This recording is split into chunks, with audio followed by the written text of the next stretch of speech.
बिस्मिल्लाहिर्रहमानिर्रहीम।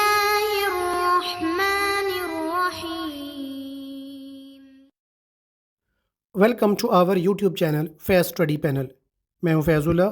चैनल को सब्सक्राइब कर दें और बेल आइकन का बटन प्रेस कर दें ताकि हर आने वाली नई वीडियो और अपडेट का नोटिफिकेशन आप तक बर वक्त पहुंच सके। अस्सलाम वालेकुम स्टूडेंट्स, आज का हमारा topic business statistics and mathematics class B com part 1 mathematics का पोर्शन हम कर रहे हैं। एक्सरसाइज 5A1 है हमारे पास। क्वेश्चन नंबर आज हम 15 करने जा रहे हैं।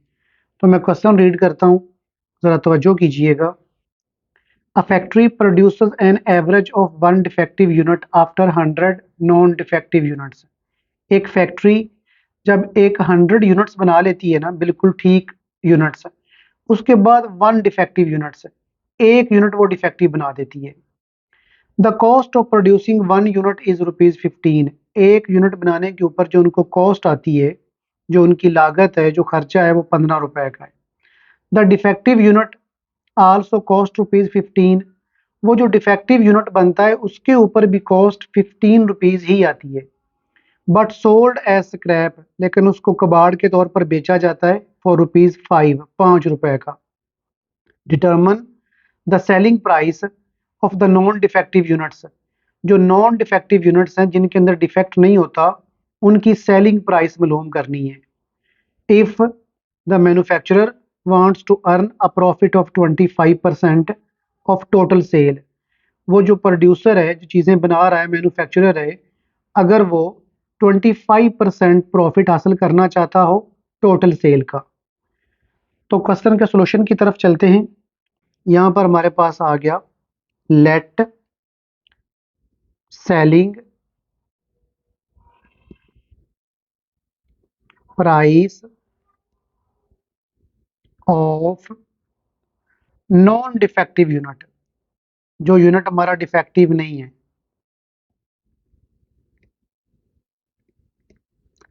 नॉन डिफेक्टिव यूनिट की हमने यहाँ पर प्राइस लेट कर ली और ये एक्स ले लिया। अब अगर आप गौर करें तो हम जानते हैं कि जो हमारी टोटल सेल है, टोटल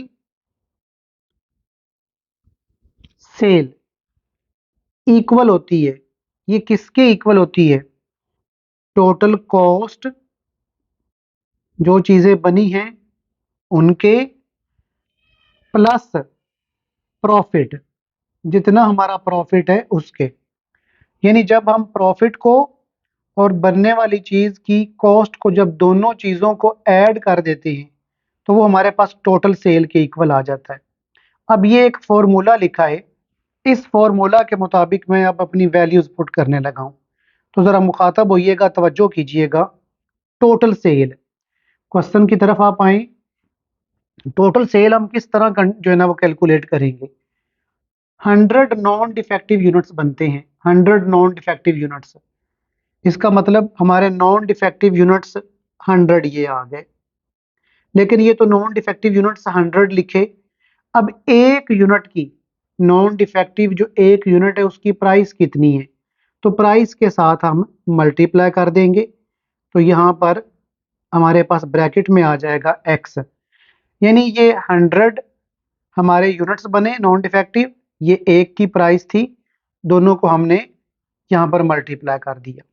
अब प्लस सेल की बात करें तो सेल के अंदर हम एक यूनिट ऐसा भी प्रोड्यूस करते हैं जो डिफेक्टिव होता है, 1 डिफेक्टिव यूनिट। ये जो 1 डिफेक्टिव यूनिट हमारा बनता है, अगर उसको हम सेल करें तो वो कितने रुपए का सेल होता है? वो 5 रुपीज़ का।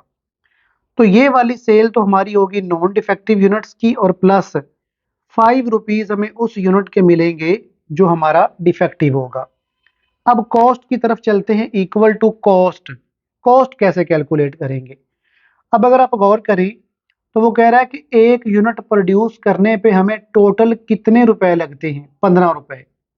एक यूनिट अगर प्रोड्यूस करेंगे, एक यूनिट अगर बनाएंगे तो 15 रुपए लगेंगे। और हम टोटल यूनिट्स कितने बना रहे हैं? हम टोटल यूनिट्स बना रहे हैं, यहाँ पर जो हमने सेल ले रखी है वो 100 नॉन डिफेक्टिव यूनिट्स हैं और हमारा 1 डिफेक्टिव यूनिट्स। तो यानी हमने जो कॉस्ट लेनी है वो 101 101 यूनिट की कॉस्ट लेनी है। प्लस अब कहता है प्रॉफिट है। प्रॉफिट कितना है जी? प्रॉफिट 25% है। तो यहाँ पर 25% आ जाएगा। किसका प्रॉफिट लेना है? 25% of total cell, total sale का। तो अगर गौर करें तो ये 25% मैं यहाँ पर साथ ऑफ लिख देता हूँ, of total cell. Total sale की वैल्यू हमने ये पुट कर रखी है, तो इसी वैल्यू को मैं दोबारा पुट करने लगा हूँ यहाँ पर। यहाँ पर हमारे पास आ जाएगा 100, ये x को साथ मल्टीप्लाई कर देते हैं और ये प्लस आ जाएगा 5। यहाँ तक हमारी वैल्यूज फॉर्मूला के मुताबिक हमने पुट कर ली। अब आगे इनको फर्दर हम सॉल्व करते हैं। 100 को जब आप x से मल्टीप्लाई करेंगे तो ये हमारे पास आ जाएगा 100x प्लस ये 5 एज इट। 100 सिर्फ x से मल्टीप्लाई हो रहा था, इसलिए 5 एज इट आ जाएगा, इक्वल टू इस 15 को जब आप 101 के साथ मल्टीप्लाई करेंगे तो हमारे पास अमाउंट आ जाएगी 1515 यानी 1515 प्लस अब 25%। परसेंटेज खत्म करने के लिए आप जानते हैं 25 को ऊपर लिखा जाएगा, परसेंटेज खत्म करने के लिए नीचे 100 आ जाएगा। 25% खत्म करने के लिए 25 को ऊपर लिखा, 100 पे डिवाइड कर दिया। अब ऑफ यानी मल्टीप्लाई, हमारे पास ये आ जाएगा 100x प्लस 5। अब हमारे पास ये 100 एज इट आ गया 100x। ये जो प्लस का 5 है इधर आके इसको हम माइनस कर देते हैं। यहाँ पर आ गया हमारे पास 15 माइनस 5, ये वाला प्लस आ गया।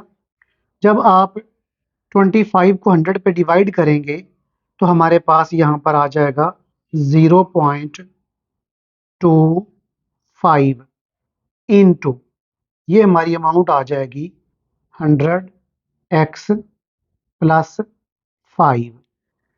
अब नेक्स्ट यहाँ पर हमारे पास आ जाएगा as it 100x equal to, जब आप इस 15 में से 5 को माइनस करेंगे तो ये हमारे पास आ जाएगा 1510 प्लस अब ये अमाउंट 0.25 अंदर वाली दोनों अमाउंट के साथ मल्टीप्लाई हो रही है। जब आप इसको अंदर वाली दोनों अमाउंट से मल्टीप्लाई करेंगे, जब आप यहाँ पर मल्टीप्लाई करेंगे तो ये आ जाएगा 25x प्लस ये वाला आ गया। इस अमाउंट को 0.25 को जब 5 से मल्टीप्लाई करेंगे तो ये आ जाएगा 1.25। अब ये x वाली अमाउंट उठा के इधर ले आते हैं x वाली अमाउंट की तरफ, और इन दोनों अमाउंट को जिनके अंदर x नहीं है इनको हम आपस में प्लस कर लेते हैं। ये आ गया हमारे पास 100x माइनस ये वाला प्लस का 25 इधर आके माइनस हो गया, इक्वल इस तरफ हमारे पास रह जाएगा 1510 प्लस 1.25। 100x में से 25 को माइनस कर देना है तो बाकी हमारे पास बच जाएगा 75x। इन दोनों वैल्यूज को जब आप प्लस करेंगे तो प्लस करने से हमारे पास ये आ जाएगा 1511.25। अब यहाँ पे अगर आप गौर करें तो x के साथ 75 मल्टीप्लाई हो रहा है, x के साथ 75 है मल्टीप्लाई हो रहा है। दूसरी तरफ जाके हम डिवाइड कर देते हैं। लें जी, x equal to 1511.25 divided by 75। अब आप x ऊपर वाली अमाउंट को लिखेंगे, इसको जब आप 75 पर डिवाइड करेंगे तो हमारे पास आंसर आ जाएगा 20.15। ये हमारा फाइनल आंसर है। इसका मतलब अगर सेलिंग प्राइस हमने मालूम करनी हो एक नॉन डिफेक्टिव यूनिट की तो वो x है और वो हमारे पास यहाँ पर 20.15 है। स्टूडेंट्स, यहाँ तक क्वेश्चन नंबर हमारा 15 कंप्लीट हुआ। वीडियो अगर अच्छी लगी है तो लाइक कर दें, शेयर कर दें, चैनल को सब्सक्राइब कर दें। इंशाल्लाह अगली क्लास में मिलते हैं, तब तक के लिए इजाज़त दीजिएगा। अल्लाह हाफिज़।